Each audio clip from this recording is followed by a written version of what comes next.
তো সবাইকে আমার চ্যানেলের পক্ষ থেকে স্বাগত জানাই।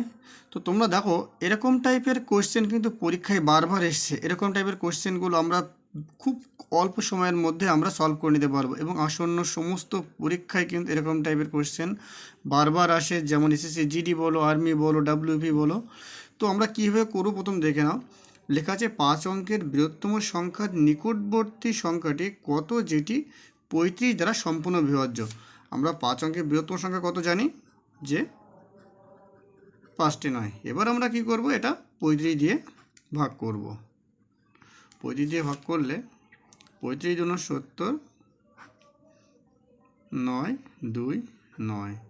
এবার আমাদের যাবে 8 35, 50টা 40 শূন্য, 3 8টা 24, আর 4 28, 9 1, আবার একটা 9 নামলো।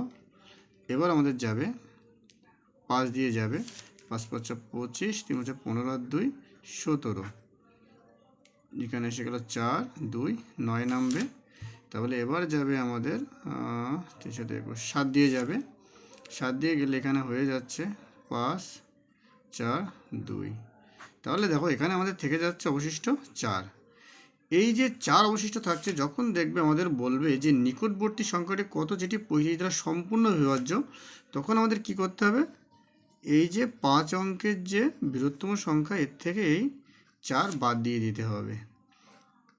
তাহলে আমাদের এখানে উত্তর বেরিয়ে যাবে। তো কত নম্বর অপশান আছে দেখো, অপশান ডিতে, এটা হয়ে যাবে সঠিক উত্তর। এভাবে কিন্তু তোমরা সহজেই বার করে নিতে পারবে। এর আরেকটা নিয়ম আছে, সেটি তোমাদেরকে দেখায়। দেখো এখানে বলেছে কোন ক্ষুদ্রতম সংখ্যা 8961-এর সাথে যোগ করলে সেটি 84 দ্বারা সম্পূর্ণ বিভাজ্য হবে। বলেছে যোগ করলে, এক্ষেত্রে তোমরা কি করবে, তাহলে প্রথম আমাদের কাজ হবে এই 84কে, অর্থাৎ 84 দ্বারা 8961কে ভাগ করা। তো আমরা ভাগ করে দেখি, 84। তো এখানে তোমার আসলো হচ্ছে 5 6, 0 দিয়ে দিলাম 1।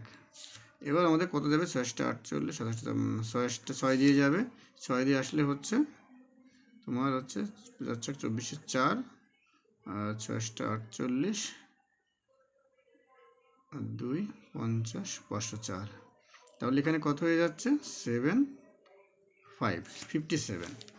এবার আমাদের কি করতে হবে, এবার আমাদের যদি বলেছে যখন যোগ করতে যখন বলবে, তখন আমাদের কাজ হবে এই যে 84, যেটা দিয়ে আমরা 21 বিভাজ্য করেছিলাম, এই 84-এর সাথে এই 57 বাদ যাবে। 7 হাতে আমার 1 বছর 6 27। এই 27 তখন এই 8961-এর সাথে যোগ হয়ে যাবে, আর সেটাই আমাদের উত্তর হয়ে যাবে। দেখো কত সহজে আমার উত্তর বার করলাম। অপশান বিতে আছে।